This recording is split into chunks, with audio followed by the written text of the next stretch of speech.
سب کے ذہن میں وہ چیزیں ہونی چاہیے. اس لیے میں آپ سب سے گزارش کروں گا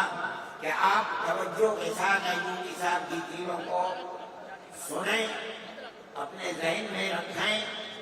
اور اس بل کے خراب نتائج کو سمجھیں. اس لیے آپ حضرات غور سے سنیں, سمجھیں اور بیٹھے رہیں. جناب صدر محترم حضرت مولانا سید ارشد نقوی صاحب, جناب صدر اور مسلم پرسنل لا بورڈ مولانا خالد سیف اللہ رحمانی صاحب, محترم بزرگوں, عزیز ساتھی, مجھے یہ حکم ہوا ہے کہ میں آپ کے سامنے ترمیم بل کے سلسلے میں جو باتیں آ رہی ہیں ان کو پیش کروں. مگر اس سے پہلے میں مبارکباد دینا چاہوں گا صدر محترم کو آسام کے سلسلے میں. ابھی کچھ دن پہلے آپ نے سنا ہوگا کہ ایک 5 رکنی بینچ نے آسام کے سلسلے میں ایک فیصلہ دیا ہے, اور اس 5 رکنی بینچ کے فیصلے کی اہمیت یہ ہے کہ یہ ایک بہت لمبے وقفے سے سپریم کورٹ میں یہ مقدمہ چل رہا تھا, اور اس کے اندر یہ بات طے پائی گئی کہ 1971 آسام کے لیے خصوصی طور کے اوپر کٹ آف ڈیٹ رہے گی, باقی ملک کے لیے وہ مختلف ہے. تو سیکشن 6 جو ہے وہ سپریم کورٹ نے اپہیل کیا, اور یہ تقریباً 50 سے زیادہ پیشیاں ہوئیں, اور ایک بہت لمبے وقفے کے بعد یہ فیصلہ ہم کو حاصل ہوا, اور اس سے آسام میں رہنے والے تمام لوگوں کو ایک بہت بڑا فائدہ ہوگا. دوسری بات, ابھی بہت ہی پچھلے ہی ہفتے تقریباً ایک سلسلہ چل رہا تھا پورے ملک میں, ایک NCPCR ہے, کمیشن ہے, اور وہ مستقل طور کے اوپر جو مدارس ان رجسٹرڈ ہیں, ان ایڈڈ ہیں, ان کے اوپر کچھ نہ کچھ اس طرح کی قانونی غیر قانونی بلکہ کارروائی کرتا رہتا تھا, جس کی وجہ سے مدارس کو بہت پریشانی اٹھانی پڑ رہی تھی. اس کو جمعیت علماء ہند نے بنام NCPCR سپریم کورٹ میں داخل کیا, اور پچھلے ہفتے ان کی وہ تمام کوششیں جو NCPCR کی تھی ان کو اسٹے کر دیا سپریم کورٹ نے. تو ابھی فی الوقت پچھلے مہینے کے اندر یہ 2 بڑی کامیابیاں جمعیت کو حاصل ہوئی, بہت لمبی قانونی لڑائی کو لڑنے کے بعد. آج کا مجھے جو حکم ہوا ہے, جو بات رکھنے گئی, وہ وقف ترمیمی بل کے سلسلے میں. ایک بہت اہم بات اس میں شروع میں آپ کے سامنے پیش کر دوں کہ ہم سب اس ملک میں آئین کے پابند ہیں, اور آئین ہمارے بزرگوں نے تمام لوگوں سے ساتھ مل کر اس کی تعمیر کی, اور وہ آئین جو ہے وہ ان تمام نسبتوں اور رشتوں کی ضمانت ہے. اس آئین میں ہمیں مکمل مذہبی آزادی حاصل ہے. اس مکمل مذہبی آزادی کو حاصل کرنے اور اس کو قائم رکھنے کے لیے وقف کا قانون بنایا گیا, کیونکہ جو مذہبی آزادی آئین دے رہا ہے, اور مذہب کا کوئی پہلو ایسا ہے جس کے اندر حکومت قانون سازی سے اس کو محفوظ کر سکتی ہے, تو اس میں وہ قانون بناتی ہے. اور یہ سلسلہ تقریباً 100 سال پرانا ہے. اب پہلا وقف کا جو قانون بنا وہ انگریزوں نے بنایا 1913 میں. آزادی کے بعد 1954 میں قانون بنا, اور 1954 کے قانون کی دفعہ 11 میں جو حضرت نے بتائی ابھی کہ اس کے اندر اس بات کا مکمل طور پر حکم تھا کہ اس کے اندر وقف بورڈ میں MLAs, MPs اور جو اسلامی قانون کے جانکار ہیں, اور جیسا کہ وہ جمعیت کے قانونی جانکار ہوں, اس طرح کے لوگوں کو اس میں شامل کرنے کا حکم تھا. تو 1954 کی دفعہ 11 کے اندر یہ بات موجود ہے کہ جمعیت کا کوئی ممبر جو ہے وہ وقف بورڈ کا ممبر ہوگا. تو یہ اہمیت حاصل تھی آزادی سے پہلے بھی جمعیت کو, اور آزادی کے بعد سلسلے وار طریقے سے. بلکہ آسام کے سلسلے میں بھی حضرت جو NRC ہوتی تھی تو اس کے کاغذات جمعیت کے دفتر میں بھی رہتے تھے, اور اس NRC میں جمعیت کے آفیشیلز بھی شامل ہوتے تھے. ہم یہ بنیادی بات سمجھتے ہیں کہ آزادی کے وقت جو بٹوارا ہوا تھا وہ ایک تھا, مگر 1971 میں جب بنگلہ دیش بنا تو ایک اور سلسلہ وہاں کھڑا ہوا, اور اس وقت بھی جو ہندوستان میں جو لوگ آتے تھے ان کو ریفیوجی کارڈز وغیرہ دیے جاتے تھے, اس میں بھی جمعیت کا دخل تھا, اور اس میں بھی جمعیت جو ہے وہ ریفیوجی کارڈز وغیرہ ایشو کرتی تھی.